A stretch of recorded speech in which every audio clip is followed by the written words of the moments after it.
ஸ்தோத்திரம். கிறிஸ்துவில் பிரியமான சபையின் பிள்ளைகளே, விசுவாசிகளே, அன்பு சொந்தங்களே, தூரமாயிருந்து கேட்கிற தேவனுடைய ஜனங்களே, உடன் ஊழியர்களே, யாவருக்கும் இந்த மாரநாதா திருச்சபையின் சார்பாகவும் இதனுடைய இணை ஊழியமாகிய காலை மன்னா ஊழி சார்பாகவும் வாழ்த்திலே தெரிவித்துக் கொள்கிறேன். கர்த்தர் கிருபையாக இந்த நாட்டில் நம்ம நடத்தி கொண்டு வந்திருக்கிறார். மழைகளிலும் கொள்ளை நோய்களிலும் எத்தனையோ ஆபத்து காலங்களிலும் கைவிடாத தெய்வம் கண்மொழிகளை காத்து நடத்தி வந்திருக்கிறார். அவருக்கு இன்னும் நன்றியோடு வாழ்ந்து, உண்மையோடு வாழ்ந்து, இன்னும் பரிபூர்ணமான நன்மைகளை பெற்றுக்கொள்வோம். அது மாத்திரமல்ல, தேவ சித்தத்தை நிறைவேற்றுகிற மக்களாய் காணப்படும். நாம் ஆசீர்வதிக்கப்பட்டு நாம் மாத்திரம் நரகத்தை தப்புவித்து நாம் மாத்திரம் பரலோகத்துக்கு போவதற்கு ஆயத்தமாக இருந்து விடாதபடி நம் சொந்தங்கள், நம்முடைய பந்தங்கள் இருக்கிற மனுக்குலம் மனிதர்கள் ஆண்டு எல்லா உலக ரட்சியர் சொல்லி இருக்கிறார். உலகத்தின் பாவத்தை சுமந்து தீர்க்கும் தேவ ஆட்டுக்குட்டி, எல்லா ஜாதி ஜனங்களும் நேசிக்கிறவர், ஒருவரும் கெட்டு போய் விடக்கூடாது, எல்லோரும் மனம் திரும்பி எல்லோரும் பரிசுத்தமான வாழ்க்கை வாழ்ந்து எல்லோரும் ஆசீர்வதிக்கப்பட்டு எல்லோரும் பரலோகம் சுதந்திரிக்க வேண்டும் என்பதுதான் ஆண்டவர் இயேசு கிறிஸ்து விருப்பம். அந்த விருப்பத்தை நிறைவேற்றுகிற மக்களாய் காணப்பட வேண்டும். அதுதான் கிறிஸ்தவ வாழ்க்கை. நான் நல்லா இருக்கிறேன், நான் திருப்தியா இருக்கிறேன், இது போதும் அப்படி சொல்லிட்டோம் அப்படின்னா அது பூரணமான கிறிஸ்தவ வாழ்க்கை கிடையாது.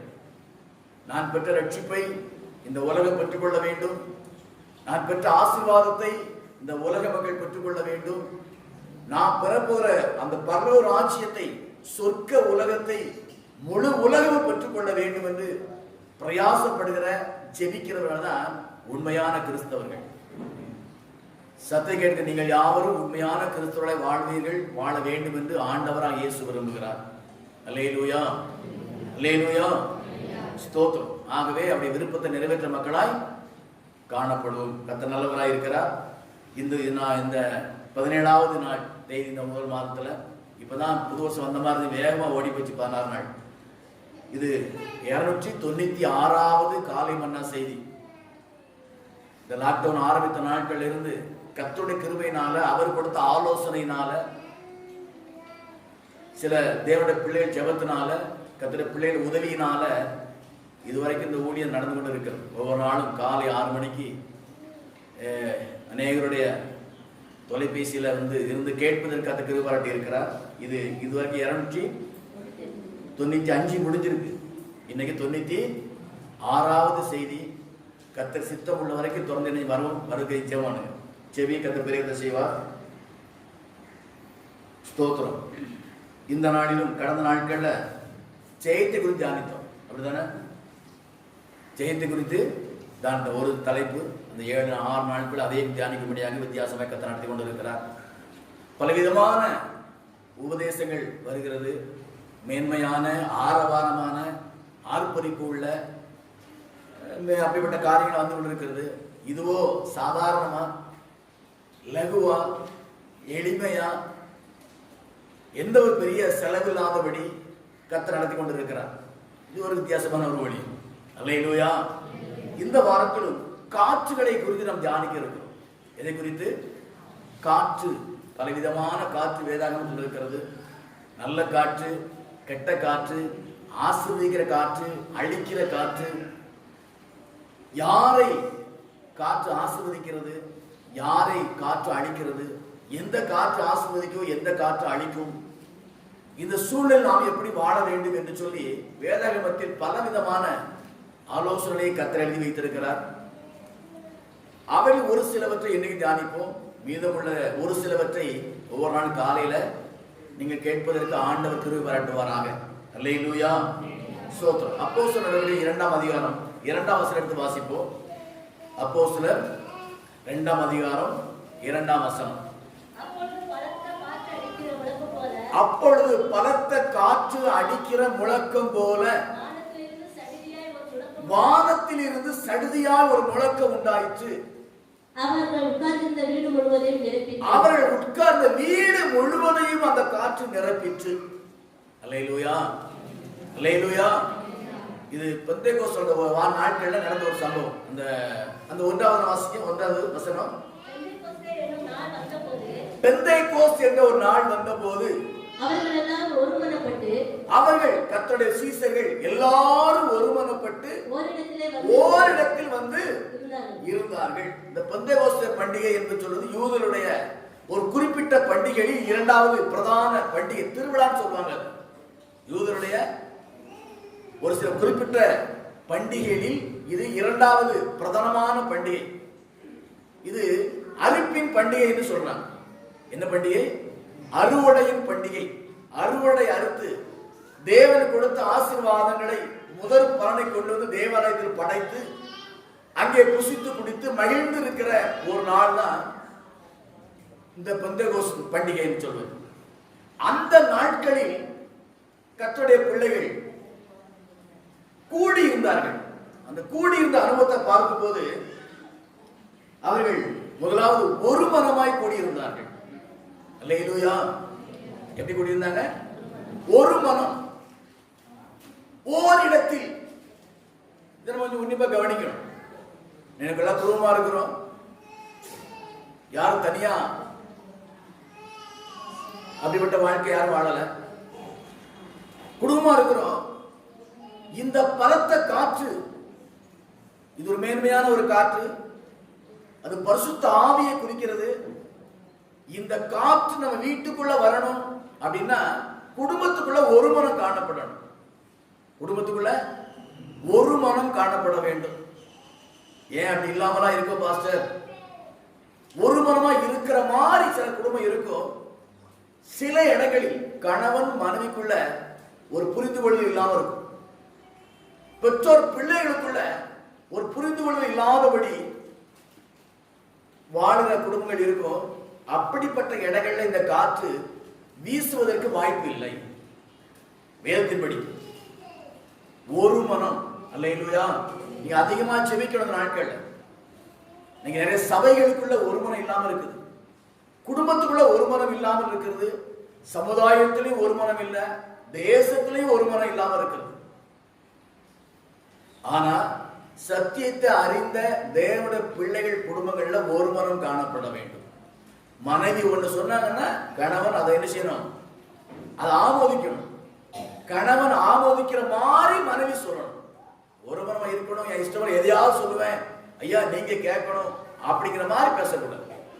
இதை செய்தா என் கணவர் அங்கீகரிப்பாரா, அதை இதை செய்தா என் மனைவி இதை அங்கீகரிப்பாரா என்பதை ஆராய்ந்து பார்த்து செயல்பட்டானா நிச்சயம் அங்க ஒரு மனம் இருக்கும். குடும்பத்துல முதலாவது கணவன் மனைவிக்குள்ள இவன் எது பிடிக்கும் எது பிடிக்காதுங்கிறத முதல்ல புரிஞ்சு வச்சுக்கணும். கல்யாண பிரசவம் நினைக்க கூடாது. இது தேவையானதா இருக்கு. ஒரு கணவன் மனைவினா கணவனுக்கு எது பிடிக்கும் எது பிடிக்காது அப்படின்னு மனைவிக்கு தெரியணும். மனைவிக்கு எது பிடிக்கும் எது பிடிக்காதுன்னு கணவனுக்கு தெரியணும். இதை புரிஞ்சிட்டாங்க அப்படின்னா அங்க இந்த பரிசுத்த காற்று தாராளமா வீசிக்கிட்டே இருக்கும். ஏன்னா அங்க ஒரு மனம் இருக்கும். அதே போல அடுத்த பிள்ளைகளுக்கு எது பிடிக்கும் எது பிடிக்காது, பிள்ளைகளுக்கு எது நல்லது எது நல்லது அல்லாதது அதை பெற்றோர் தெரியணும். நான் ரொம்ப பாரப்பட காரியம் சொன்னா, இந்த பிள்ளைகளுக்கு 100% சுயாதீனத்தை கொடுக்கிறாங்க இன்னைக்கு பெற்றோர். அதை பெருமையா நினைக்கிறோம். சுயாதீனத்தை கொடுக்கணும், ஆனாலும் இந்த சுயாதீனம் ஒரு கட்டுப்பாட்டுல இருக்கணும். கட்டுப்பாடு இல்லாத சுயாதீனத்துல பிள்ளைகளை விட்டு சொன்னா அது பிள்ளைகளை நம்ம கெடுக்கிறோம்னு அர்த்தம். பிள்ளை என்ன செய்யறோம்? கெடுக்கிறோம் அப்படின்னு அர்த்தம்.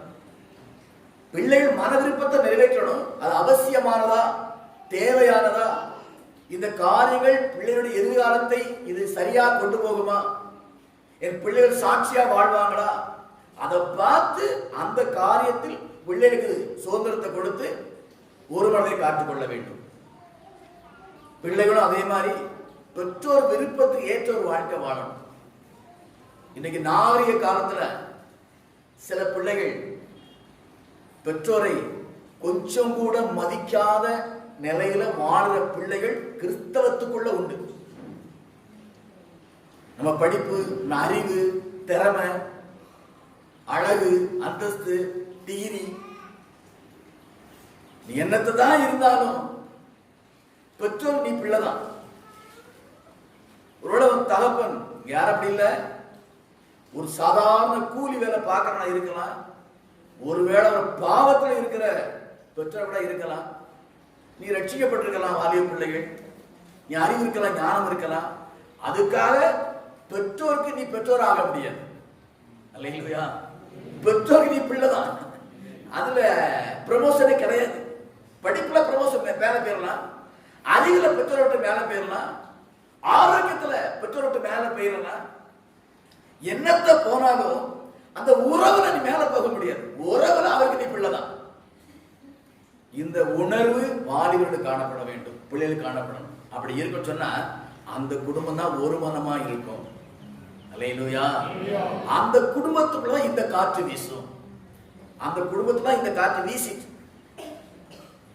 அதே போல குடும்பத்தை சபையும் ஆண்டவர் ஒன்னாம் இணைச்சு பேசுறார். எபேசியர் புஸ்தகத்துல சபைக்குள்ளேயும் இந்த ஒரு மனம் காணப்பட வேண்டும். சபையில பலவிதமான மக்கள் கூட்டம் இருக்குதுங்க. அறிவுல கூடினவங்க, அறிவுல குறைஞ்சவங்க, படிப்புல கூடினவங்க, படிப்புல குறைஞ்சவங்க, அந்தஸ்துல கூடினவங்க, அந்தஸ்துல குறைஞ்சவங்க. அப்புறம் உலக பரமான சொல்றேன். திறமையில கூடினவங்க, திறமை குறைஞ்சவங்க, கிருபையில கூடினவங்க, ஒரு கிருபையில குறைஞ்சவங்க, வல்லமை வரங்கள்ல கூடினவங்க, வரத்துல குறைஞ்சவங்க, அப்படிலாம் இருக்கலாம் சபைக்குள்ள. ஆனாலும் நாம் தேவனுடைய பிள்ளைகள். அல்லேலூயா. இந்த பாட்டு பாடினால இயேசுநாதருக்கு பெரிய பெரியம்மா அப்படிலாம் ஒண்ணு கிடையாது. கர்த்தருக்குள்ள எல்லாரும் சமமானவர்கள். அப்படிப்பட்ட உணர்வு நமக்கு இருக்குன்னு சொன்னா சபைக்குள்ள ஒரு மனம் காணப்படும். இன்னைக்கு பிசாசு இன்னைக்கு செய்யற இதே வேலை என்னன்னா, இந்த ஒரு மனத்தை கெடுக்கிறது அவன் வேலை. வேற எதுவும் செய்ய முடியல அவனுக்கு. வேற எதையும் செஞ்சா நம்ம அடையாளம் கண்டுக்கிடுதோம், நம்ம எச்சரிப்பு ஆயிடுறோம். ஆனா அந்த ஒரு மனதை கெடுக்கிற காரியத்துல நாம் கவனம் இல்லாமல் இருக்கிறபடினால் குடும்பத்திலே சபையிலையும் ஒரு மனம் இல்லாத ஒரு சூழ்நிலை பார்க்கிறோம்.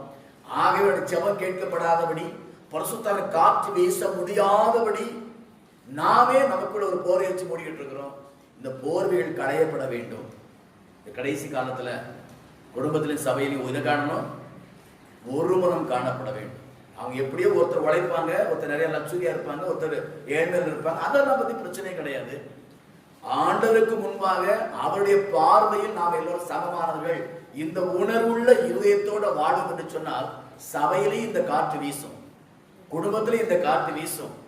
இது இருந்ததுன்னா தேசத்துல இந்த காற்று வீசும். அல்லேலூயா. தேசத்துல இந்த காற்று வீச வேண்டும் என்பதுதான் இன்னைக்கு தேவனுடைய விருப்பமா இருக்கிறது. அதுதான் நம்மளை ஆயத்தப்படுத்திக்கிட்டு இருக்கிற. ஒரு தீக்கிச்சு ஒரு காட்டை கொளுத்தும். ஒரு மனுஷன் சரியா இருந்தா அந்த குடும்பம் சரியா இருக்கும், ஒரு குடும்பம் சரியா இருந்தா சபை சரியா இருக்கும், சபை சரியா இருந்தா தேசம் சரியாக மாறும். இந்த ஒரு பரந்த ஒரு கண்ணோட்டத்தோடு கூட நம்ம வாழ வேண்டும். குறுகிய மனப்பான்மை காணப்படக்கூடாது. அல்லேலூயா.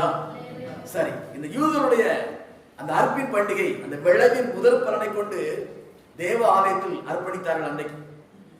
இன்றைக்கு அந்த வார்த்தை மாறாது. இன்னைக்கு அதெல்லாம் கொஞ்சம் அது மாறி போச்சு. இன்னைக்கு ஒரு காலத்துல இந்த பழக்கம் இருந்துச்சு. எது விளைபொருள் இருந்தாலும் அந்த அறுவடை செய்த கொண்டு முதல் பலனைக்கு வந்து தேவாலயத்தில் கொடுக்கிற பழக்கம் இருந்துச்சு.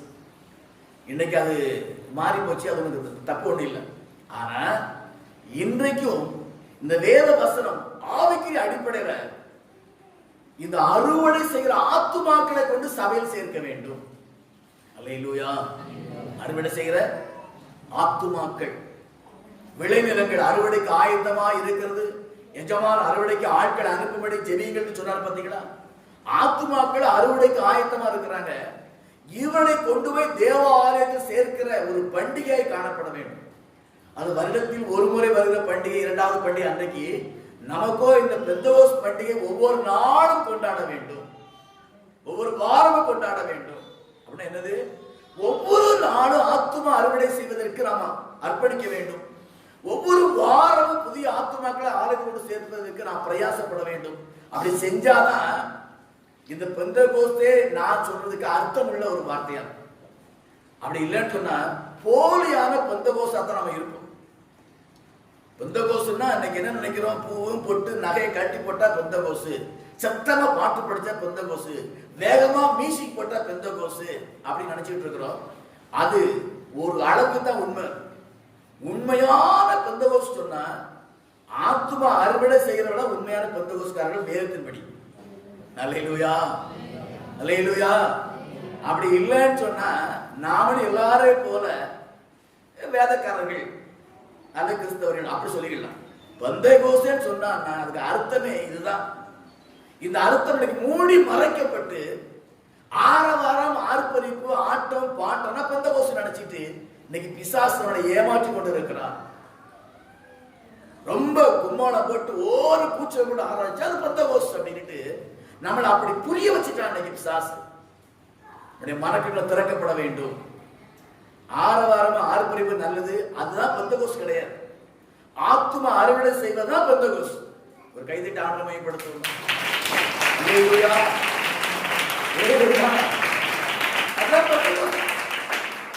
இன்னைக்கு அந்த நினைவே மாறி போச்சு. இன்னைக்கு உலகத்துல அந்த நினைவே மாறி போச்சு.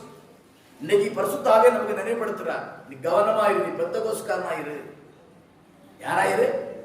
பெந்தகோஸ்காரனாயிரு. பெந்தகோஸ்னா இதுதான், அறுவடை செய்வதுதான் பெந்தகோஸ்து. முதல் பலனை கொண்டு தேவனுக்கு அர்ப்பணிக்கிறதா பெந்தகோஸ்து பண்டிகை. ஆத்தும ஆதாயம் செய்யறவெல்லாம் பெந்தகோஸ்காரர்கள். நீங்க வீட்டுல உட்காந்து யோசிப்பாங்க, நான் பெந்தகோஸ்தா கிறிஸ்தவனா அப்படின்னு பார்க்கணும். பெந்தகோஸ்தே பண்டிகை கொண்டாடுகிற கிறிஸ்தவம் காணப்பட வேண்டும். இது ஒரு திருவிழான்னு சொல்லப்படும். இது என்னது? திருவிழா.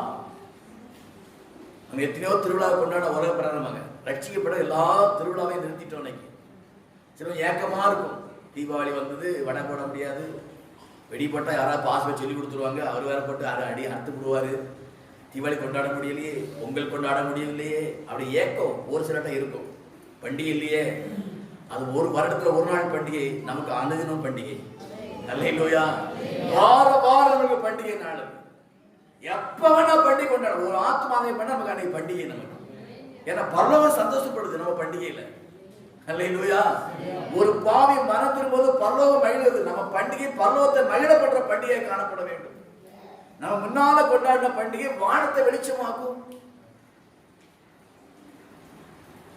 ஊரை வெளிச்சமாக்கும், வீட்டை வெளிச்சமாக்கும், நம்மளை வெளிச்சமாக்கும், நம்ம மகிழ்ந்திருப்போம். அதான் முந்தைய பண்டிகை.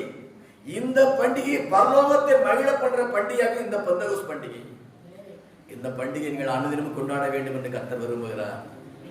இப்படித்தான் வாரம் வாரம் கொண்டாட வேண்டும் கர்த்தர் விரும்புகிறார். அல்லேலூயா. வேற புதுசா வந்திருக்கீங்களா? பின்னாடி புது ஆட்கள் வந்திருக்கீங்களோ? இங்க உங்க ஒரு ஆட்களா? உங்களுடைய எழுத்து வீடு இன்னைக்கு பெந்தகோஸ்து பண்டிகை நீ தான் கொண்டாடி இருக்க இன்னைக்கு. அல்லேலூயா. வந்திருக்க அம்மா உங்களை கர்த்தர் ஆசீர்வதிப்பார். உங்க வாழ்க்கையில அனுதினம் பண்டிகை கொண்டாட போறீங்க. பண்டிகையின் மகிழ்ச்சியை நீங்க அனுபவிக்க போறீங்க.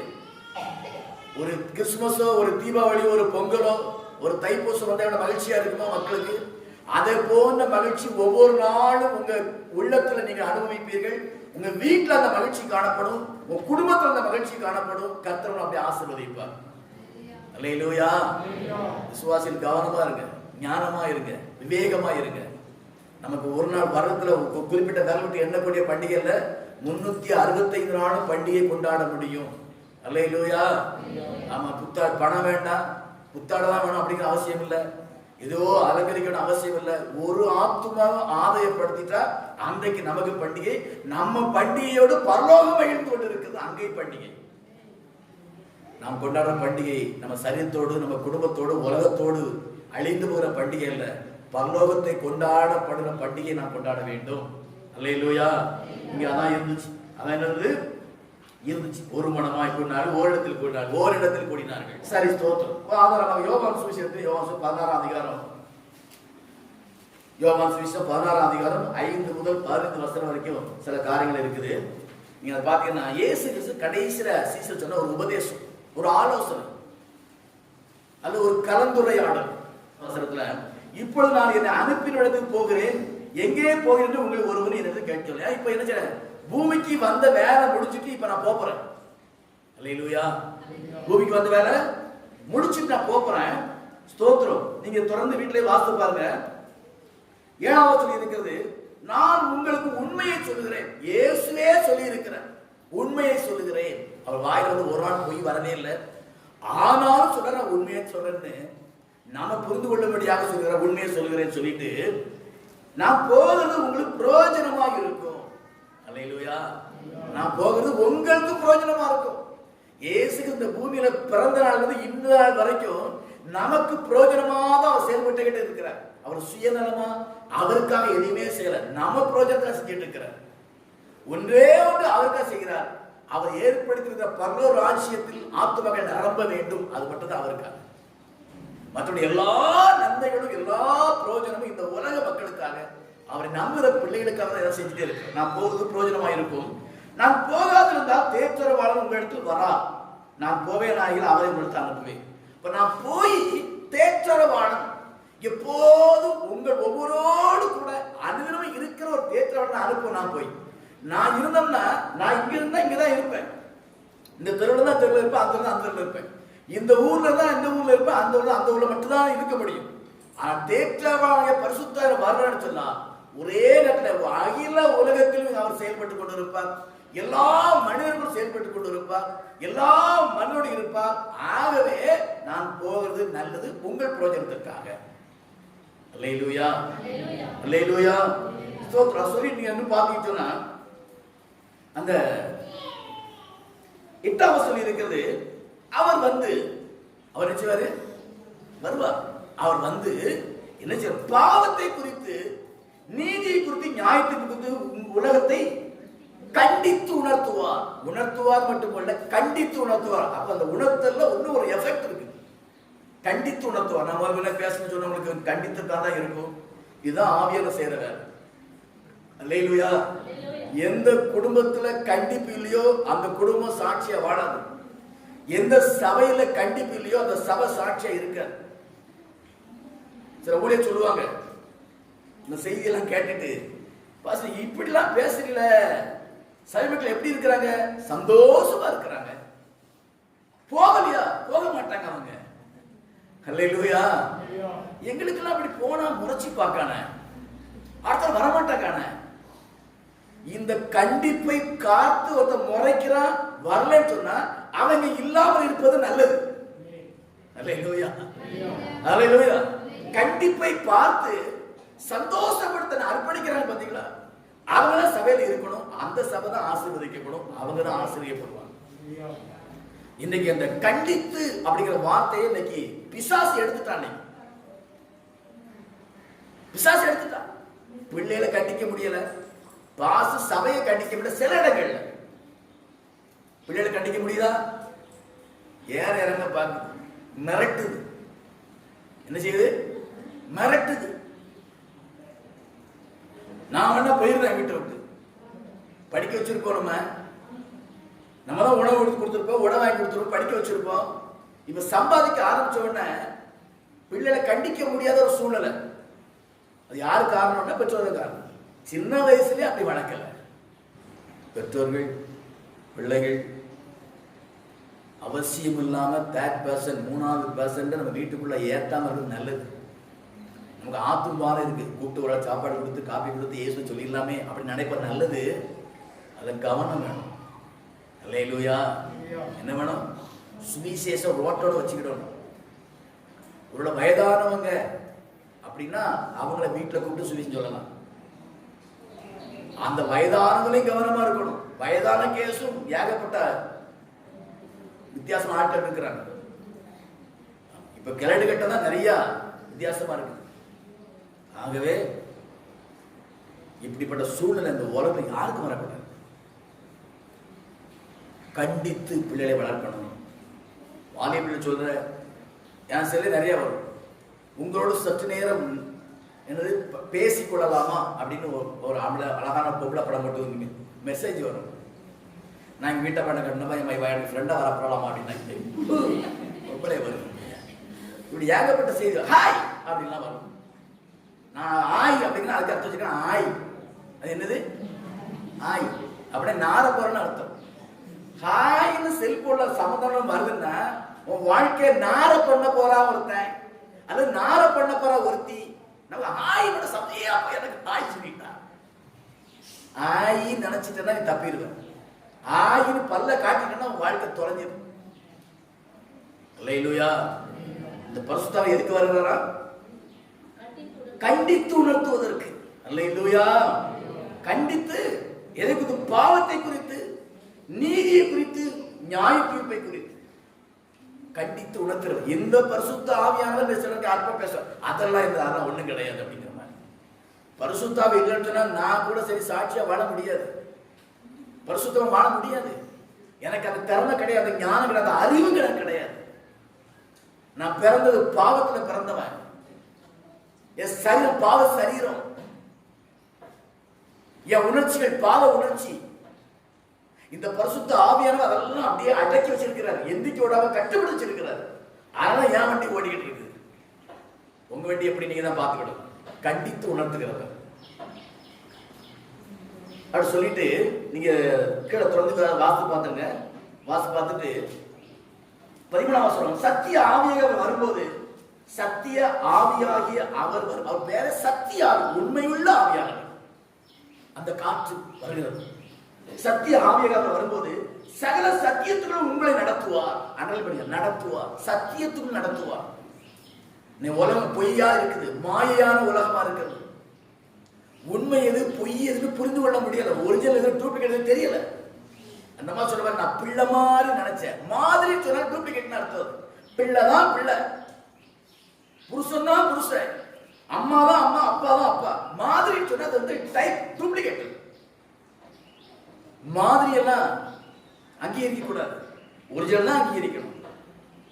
எனக்கு அண்ணன் மாதிரி அக்கா மாதிரி அப்படின்னு சொன்னா அது டூப்ளிகேட். அது அதெல்லாம் ஒரு காலம் இருந்துச்சு, அந்நியரோட சகோதரனா பழகிற காலம். இன்னைக்கு சிலர் அப்படி இருக்கிறாங்க, எல்லாரும் அப்படி இல்லை. நான் எல்லாருக்கும் குற்றவாளி சொல்லல. உண்மையிலேயே இன்னொரு குடும்பத்தில் பிறந்த சொந்த அண்ணனா சொந்த அக்காவை நினைக்கிற, அப்பாவா அம்மாவா நினைக்கிற மக்கள் இருக்கதான் செய்யறாங்க. ஆனா அம்மான்னு சொல்லிட்டு மண்ணெண்ணி போடுற மக்கள் இருக்கதான் செய்யறாங்க. ஆனா அவர் சொல்றாரு, சத்தியத்திற்கு உங்களை நடத்துவான். அல்லேலூயா. பொய் உன்னை ஆளுகை செய்ய முடியாது, சத்தியத்தில் நடத்துவார். தம்முடைய சுயமாய் பேசாமல் தாம் கேள்விப்பட்ட காரியங்களுக்கு அறிவிப்பார். நடத்துகிறவர், அறிவிக்கிறவர். நம்ம உணர்த்துகிறவர், உணர்த்துகிறவர், அப்புறம் நடத்துகிறவர், அறிவிக்கிறவர். இந்த ஆணைக்குள் ஒரு மனுஷன், அவன் ஊழியக்காரனா இருக்கலாம், விசுவாசியா இருக்கலாம், இந்த கட்டுப்பாடு இருந்தாங்கன்னு சொன்னா இந்த உலகத்துல எத்தனை எதிர்காற்று வந்தாலும், எத்தனை எதிர் அலைகள் வந்தாலும் சரி, எதிர்நீச்சல் போட்டு லக்க அடைவார்கள். அல்லேலூயா, அல்லேலூயா. அவர் உணர்த்துவதற்கு அர்ப்பணிக்கணும், அவர் நடத்துவதற்கு அர்ப்பணிக்கணும், அவர் அறிவிக்கிறதுக்கு நம்ம என்ன செய்யணும்? செவி சாய்க்கணும். அதுக்கு தான் ஏசு சொன்னார், நான் அவர் வர அனுப்புவார். அவர் வந்திருக்கிறார், நாம தான் இன்னைக்கு அவரோட ஐக்கியமா இருக்கணும். ஸ்தோத்திரம். அவர் 14ஆம் வசனம், அவர் என்னுடையதில் இருந்து உங்களுக்கு அறிவிப்பதனால் என்னை மகிமைப்படுத்துவார். ஆவியானவர் இயேசுவை மகிமைப்படுத்துகிறார். நீங்க நான் அவரை மகிமைப்படுத்தணும்.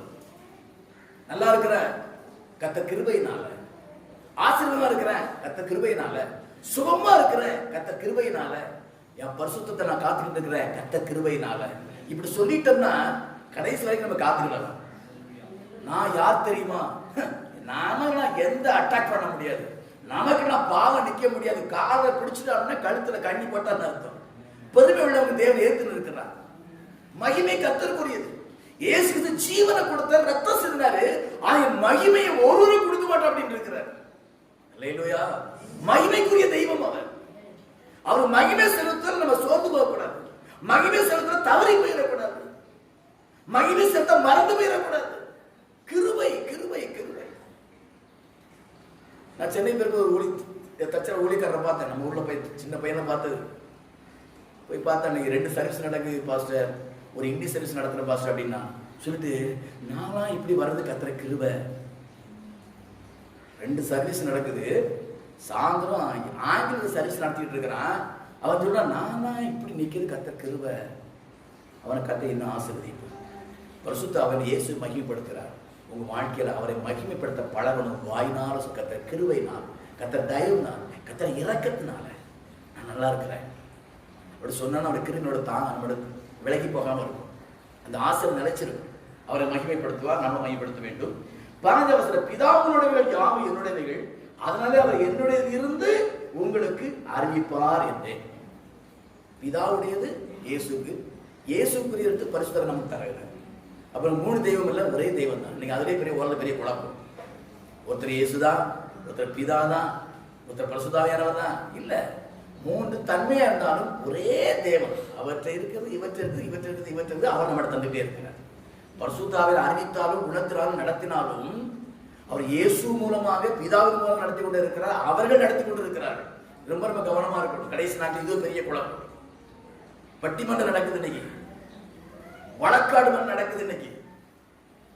கவனமா இருக்கணும். அல்லேலூயா, ஸ்தோத்திரம். கண்டித்து உணர்த்துறவர் நீங்க இயேசு நல்லவர். நீங்க அப்போஸ்தலர் 1:8 வாசிங்க. அப்போஸ்தலர் 1:8.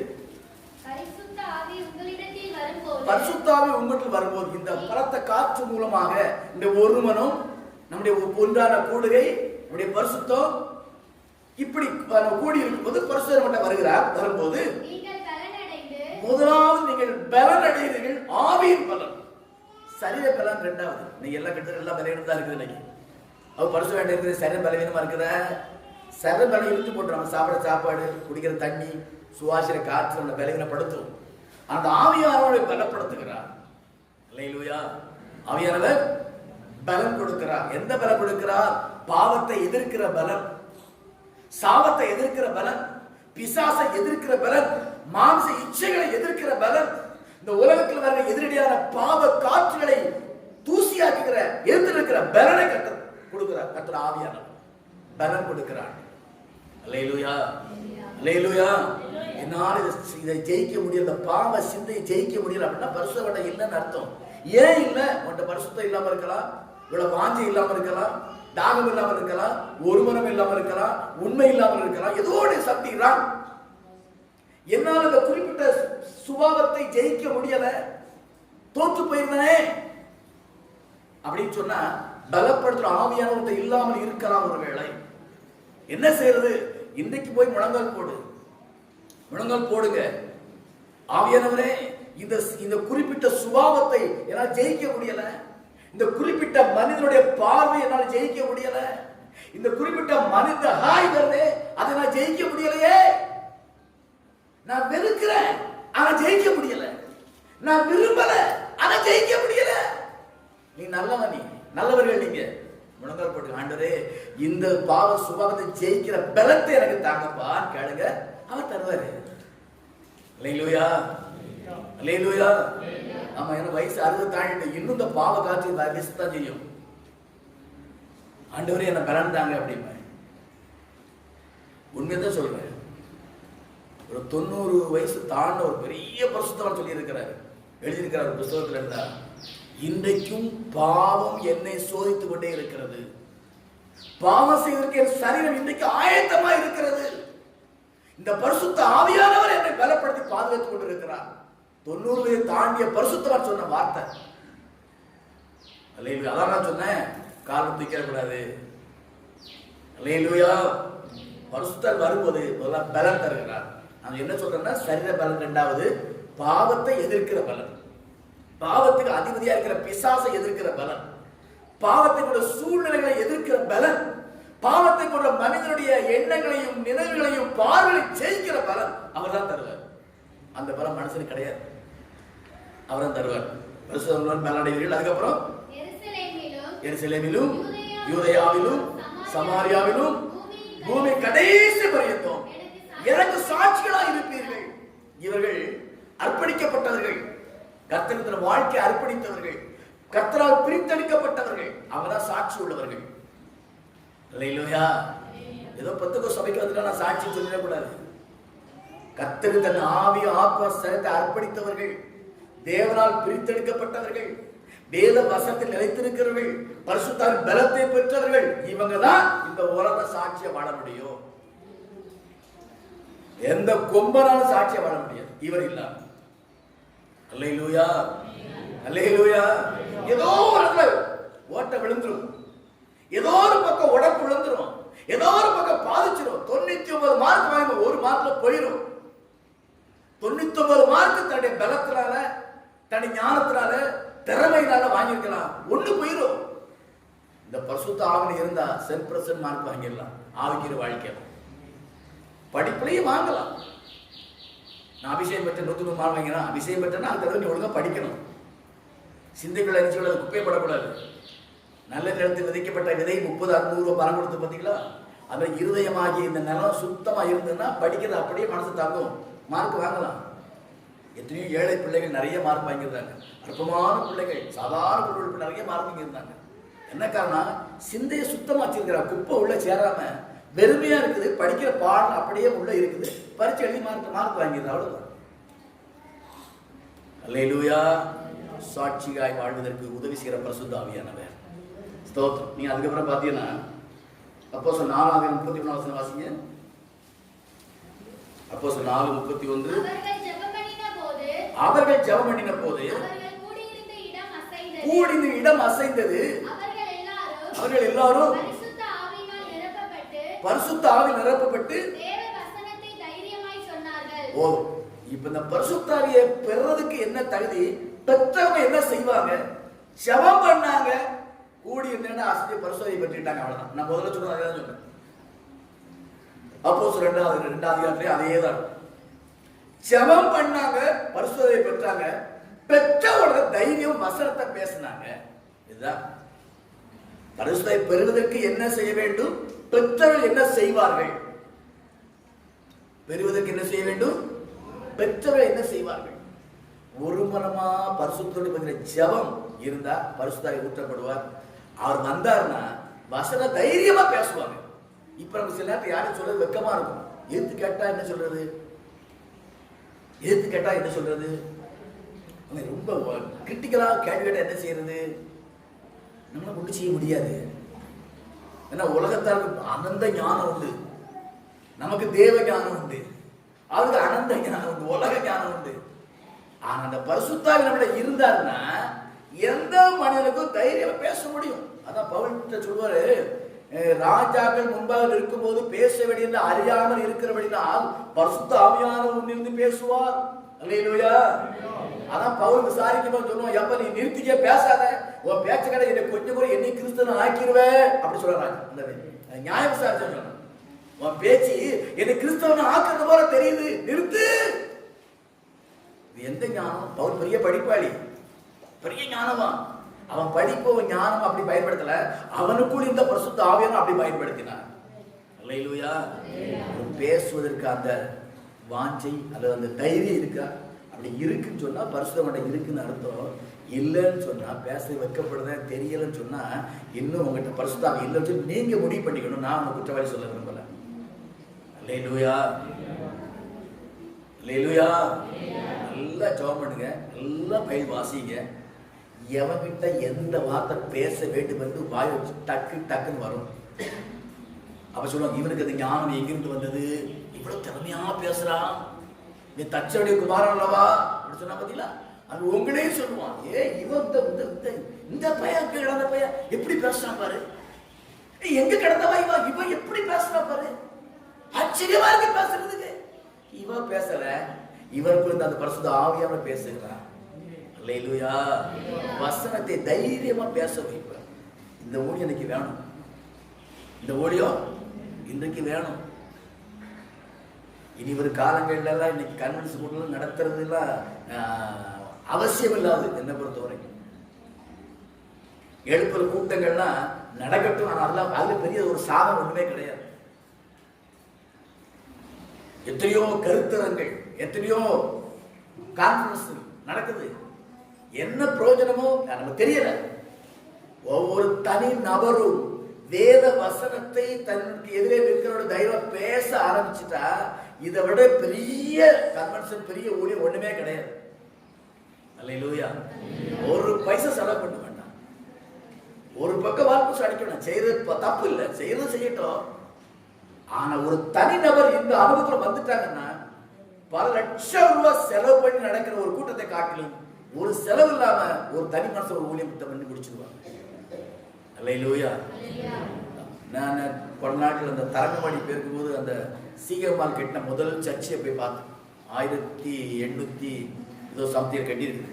இப்போ சபைக்குள்ள தான் அவர் அரங்கம் பண்ணி இருக்கிறாங்க. போய் பார்க்கும்போது அங்கே இருந்த ஊழியக்காரர் வந்து பேசினேன். இதான் முதல்ல கட்டப்பட்ட சபை. முதல்ல ரோமன் கத்தோலிக்கிறதுக்கு அதுக்கு அடுத்த ஸ்டெப் இந்த சபை. இதுல இருந்து தான் அப்புறம் சிஎஸ்ஐ பெந்தகோஸ்து நிறைய பெருகிட்டு வந்துச்சு. வேதனோட தேவன் சொன்னாரு, சபைகள் பெருகிட்டையா, ஆனா சுவிசேஷம் பெருகலையே.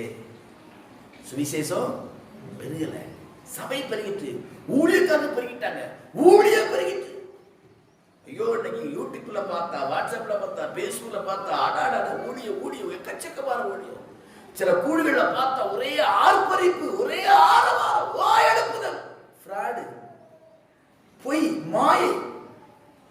எழுப்புதல் சொன்ன ஒரு தனி நபர் ஆத்தும் பாரத்தோடு தங்கப்பட்ட பேச ஆரம்பிக்கிறாங்க பார்த்தீங்களா?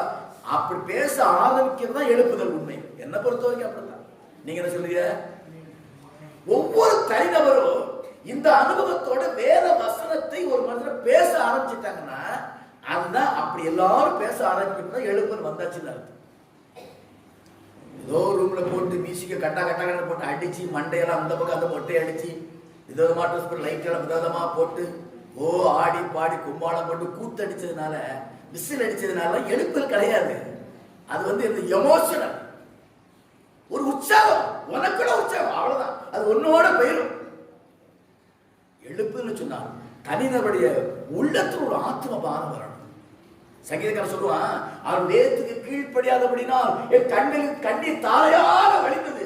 என்றைக்கு கிறிஸ்தவ கண்ணில் தண்ணீர் வடிதோ அன்றைக்கு தான் அதான் எழுப்புது. அழிந்து ஒரு ஆத்மாவை பார்த்து கண்ணீர் வடிச்சுட்டு வந்தீங்களா, அதான் உண்மையான எழுப்புது. அந்த எழுப்புதலுக்கு உங்களை கர்த்தர் ஆயத்தப்படுத்திக் கொண்டு இருக்கிறார். அல்லேலூயா. ரெண்டு காரியம். அழிந்து ஒரு ஆத்மா பார்க்கும்போது உள்ள உடையணும்.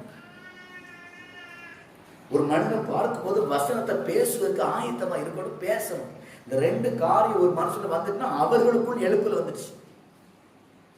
மற்றபடி என்னத்தை தான் இங்க இருந்து மேலவே முட்டிட்டு துள்ளிட்டு விழுந்தாலும் சரி, 4 கீபோர்டை போட்டு தடகங்களை அடின்னு அடிச்சாலும் சரி, என்ன கும்மாளம் போட்டாலும் சரி, எழுத்த பண்ணாலும் சரி, அது எழுப்புதலே கிடையாது.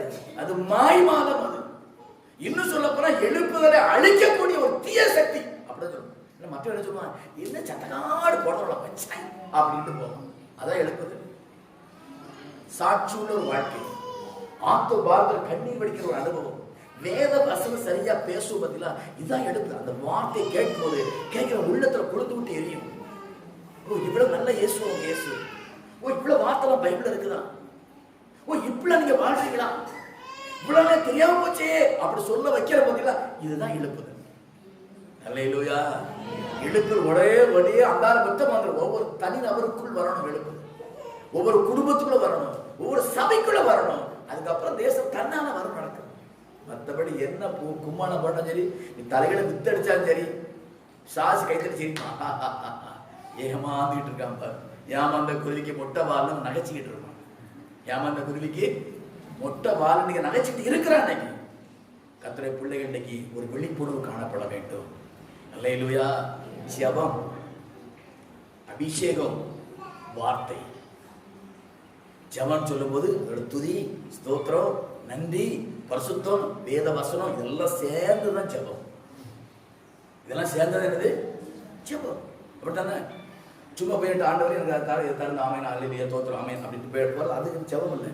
அது சும்மா ஏதோ ஒன்று ஃபார்மாலிட்டி சொல்லுவாங்க, பாரம்பரியம். இந்த அனுபவத்துக்குள் நீங்கள் வர வேண்டும் என்று சொல்லி கர்த்தருடைய ஆவியானவர் நம்மை எழுப்பி கொண்டிருக்கிறார். அல்லேலூயா, அல்லேலூயா, ஸ்தோத்திரம்.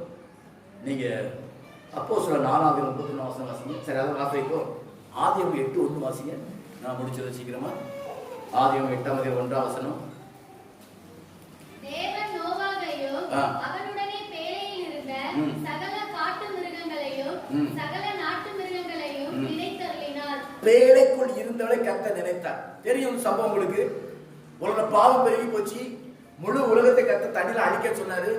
நோவாவின் கண்களில் நோவாவுக்கு கர்த்தருக்காக கிருபை கிடைத்தது. பேழையை உண்டாக்க சொன்னார். பேழையை உண்டாக்குனாங்க. பெரிய கப்பல். நோவா குடும்பம், அவன் தேவையான உணவுப் பொருட்கள், அங்க இருக்க சகல விதமான காட்டு மிருகங்கள், நாட்டு மிருகங்கள் எல்லாம் ஜோடி ஜோடியா உள்ளோடு வச்சுட்டு அடைச்சாச்சு. வெள்ளம் வந்தாச்சு, மழை பெஞ்சாச்சு, முழு உலகம் அழிஞ்சு போச்சு. கர்த்தர் அப்படியே பர்வத்துல ஹாயா உட்காரல, நோவாவை நினைவு கூர்ந்தார். என் பேழையை கெட்ட சொன்னேன், உள்ள போச்சு ஜன்னலை அடைச்சிட்டு வந்தனே, இப்ப என் பிள்ளைகள் எப்படி இருப்பாங்கன்னு சொல்லி நினைவு கூர்ந்தான்.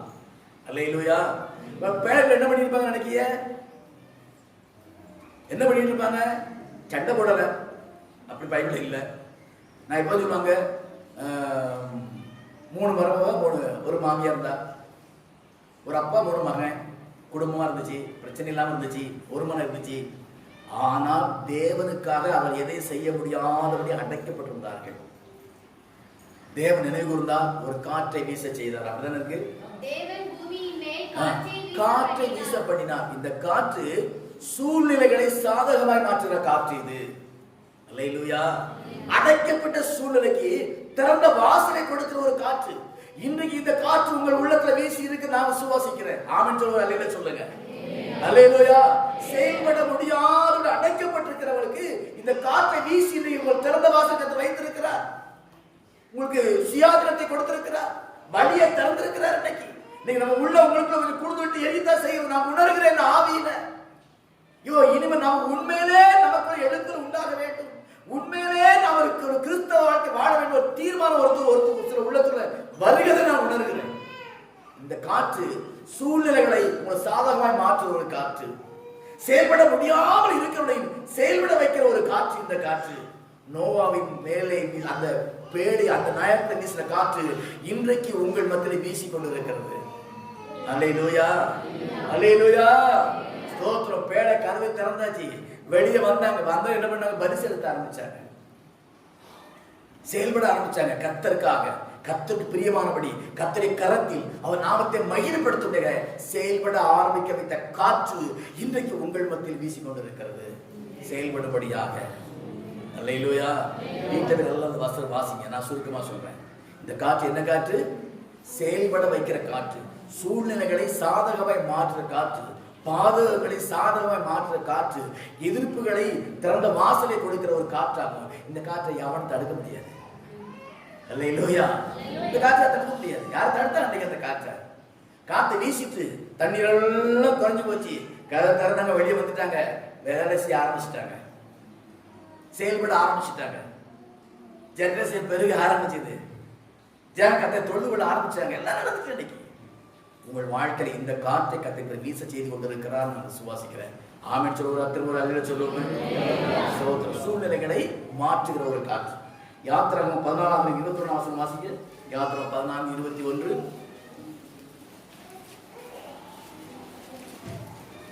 மோசே தன் கையை சமுத்திரத்தின் மேல் நீட்டினான். அப்பொழுது கர்த்தர் ராமுழுதும்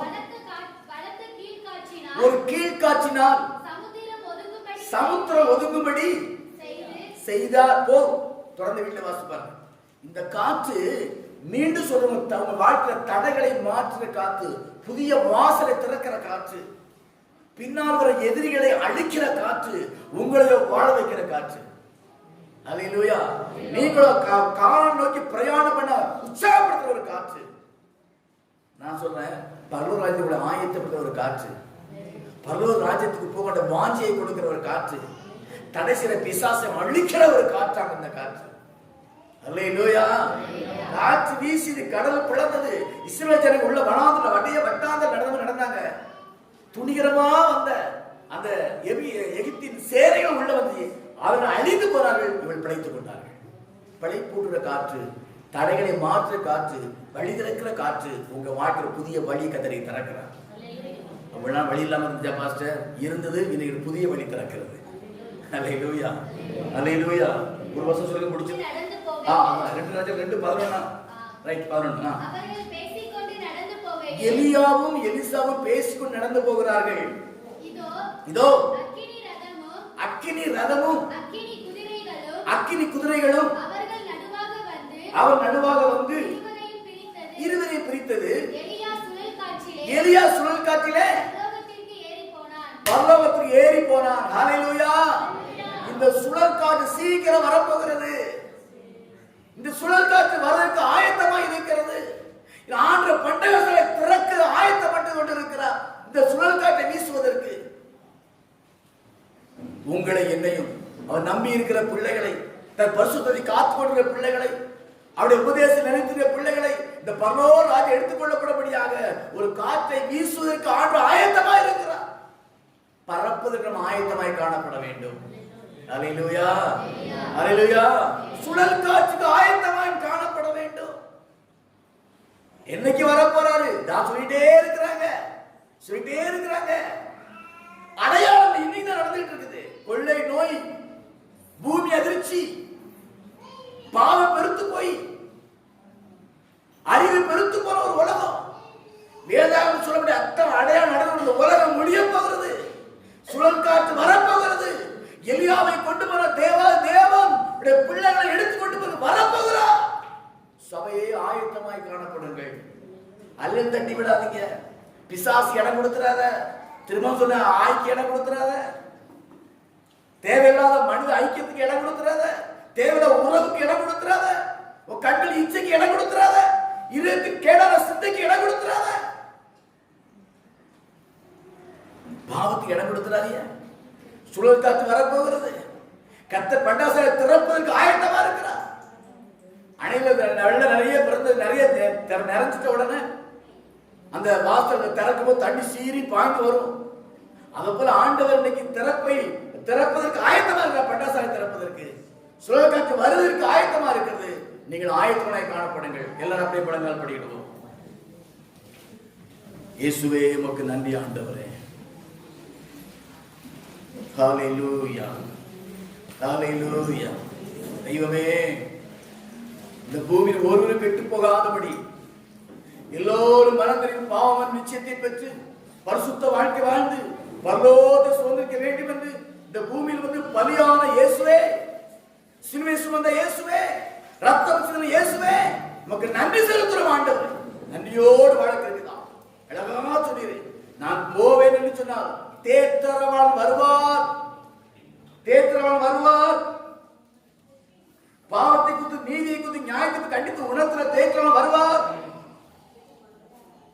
அவருடைய சத்தியத்தில் நடத்துவார், சத்தியங்களை அறிவிப்பார், இயேசுவை மையப்படுத்துவார் என்று சொன்ன வார்த்தையின்படியே கர்த்தருடைய ஆவியானவர் நடத்தி கொண்டு இருக்கிறார். ஒரு மனமா கூடுவோம், ஒரு மனமா வாழ்வோம், பரிசுத்த வாழ்க்கை வாழ்வோம், ஜெபிப்போம், தேவ ஆவி நிறைவை பெற்று வசனத்தை தைரியமா பேசுவதற்கு அர்ப்பணிப்போம். சூழ்நிலை சாதகமாய் மாற்ற தெய்வம் தேவ ஆவியானவர் பரிசுத்த வாழ்க்கைக்கு சூழ்நிலை சாதகம் ஆக்குவார். பிசாசான் பாவம் செய்வதற்கு சூழ்நிலை சாதகம் ஆக்குவார். விசுவாசிகளே, பிசாசானவன் பாவம் செய்வதற்கு சூழ்நிலையை உனக்கு சாதகமாக மாற்றுவார். ஏமாத்துவார். பரிசுத்த ஆவியானவர் நீ தேவ சித்தம் செய்வதற்கு சூழ்நிலை சாதகமாய் மாற்றுகிற தெய்வம் அவர். அது மாத்திரமல்ல, நீ எழுந்து பிரகாசிக்க முடியாத தடைகளை மாற்றுகிற தெய்வம் அவர். செயல்பட முடியாத இந்த தடையை உடைக்கிறவர். ஆவிக்கிற வாழ்க்கையில் முன்னேறி செல்ல முடியாத இந்த தடையை உடைக்கிறவர். தேவனுடைய வருகைக்கு ஆயத்தம் இல்லாமல் போகும்படியாக தடைகளை உடைக்கிறவர். ஆத்துமா அறுவடை செய்வதற்கு தடையாயிருக்க தடையை உடைக்கிறவர். நீ கானானுக்குள் பரமகாரன் பிரவேசிப்பதற்கு தடையை உடைக்கிற தெய்வம் அவர். எல்லாவற்றையும் ஆயத்தப்படுத்தி சுழல் காற்றை அனுப்பி மேகல் மேல இக்கால சத்தத்தோடு தேவ தூதர் கூட்டத்தோடு ஆண்டவர் எடுத்துக்கொள்ள வரப்போகிறார். அந்த வருகைக்கு ஆயத்தம் என்ற பரிசுத்த ஆவியானவர்களே, உமக்கு நன்றி செலுத்துறோம் ஐயா. சத்திய ஒவ்வொரு பிள்ளைகளும் இந்த அனுபவத்தோடு வாழ கிருபைதான்.